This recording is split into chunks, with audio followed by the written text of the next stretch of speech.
Welcome to Thank God It's a Story Saturday, a weekly video series where I share stories with you that you can use to make your messages connect. Today's story is by Sudha Murthy, who is an author and chairperson, Infosys Foundation. The story is from her book called The Day I Stopped Drinking Milk, and it's a short, very human story titled Bombay to Bangalore. Bombay, which is now called Mumbai. Sudha Murthy says that it was start of the summer and she had boarded a train to get to Bangalore. When she entered the second class reserve compartment, it was jam-packed. She found herself a seat, but soon was actually pushed aside. And then the ticket collector came in. He suddenly looked at her direction and said, "Where is your ticket?" To which she responded, "I have already shown you my ticket." He said, "No, madam, not you, but the girl who's hiding under your berth." She hadn't realized that there was a girl hiding under her berth. She was thin, dark, must have been about 13 or 14, and it looked like she had been crying profusely.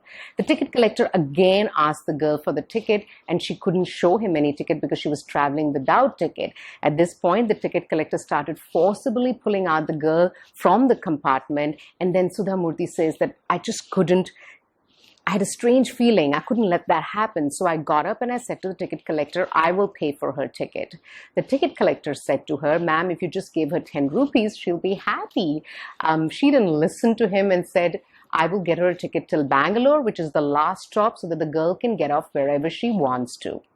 As the journey proceeded, the girl started to become comfortable with Sudha Murthy and shared that her name was Chitra, her father was a coolie, and her mother had died at her birth.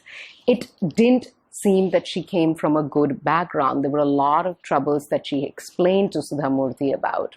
And then the train came to the final destination, which was Bangalore. Sudha Murthy got off, her driver had come to pick her up, he carried her bags, and she started walking towards the exit. She felt like someone was watching her and following her. She looked back. It was Chitra. When she looked at her, she said, "Oh dear, out of compassion, I had bought her that ticket, but I had never thought that she was going to be my responsibility."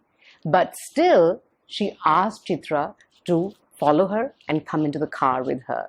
The driver looked at them in a very confused way, and then Sudha Murthy said to the driver to take them to Sudha Murthy's friend's place, whose name was Ram.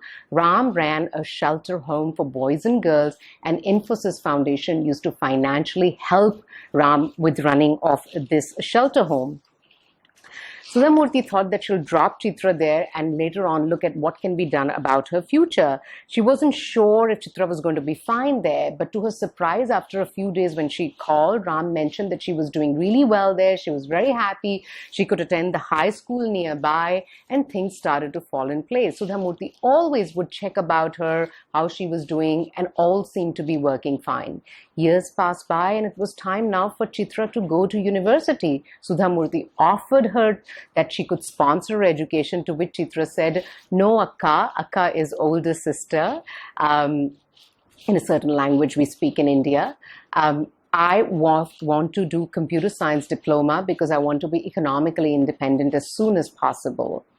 And then she did her diploma and she passed with flying colors. Soon she was given a job as a assistant testing engineer. She was really happy and came with a sari and a box of sweets for Sudha Murthy.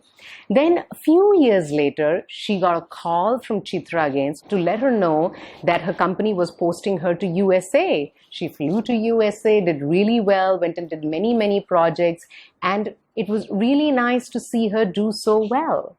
And then they sort of lost touch. Every now and then she'll get an email from her, but not really a lot in touch. Sudha Murthy then was invited in San Francisco to give a talk at a Kannada society. Kannada, again, is a language that is spoken in India, so people who all speak that language and live in San Francisco must have had an event, and they invited her to give a talk. The talk was to be given in a convention hall, so Sudha Murthy decided to stay in the convention hall hotel. After the talk, she wanted to check out and go to the airport, so she did that. When she got to the reception to check out, the receptionist said to her, "Somebody has already settled your bill, and this person must really love you." So she looked. He pointed towards the person who had settled her bill, and when she looked, She saw Chitra, who had short hair, looked really beautiful, was standing there in a sari and a coat with a gentleman. And she went up to Chitra, gave her a big hug. She felt really, overwhelmed by the success of that she had seen and how they had met in this different circumstances at this point. And then Sudha Murthy asked Chitra, "Why did you pay for my hotel bill?" And she just responded, "Because you paid for my ticket from Bombay to Bangalore." Stay storied, and I will see you here next Saturday with another story.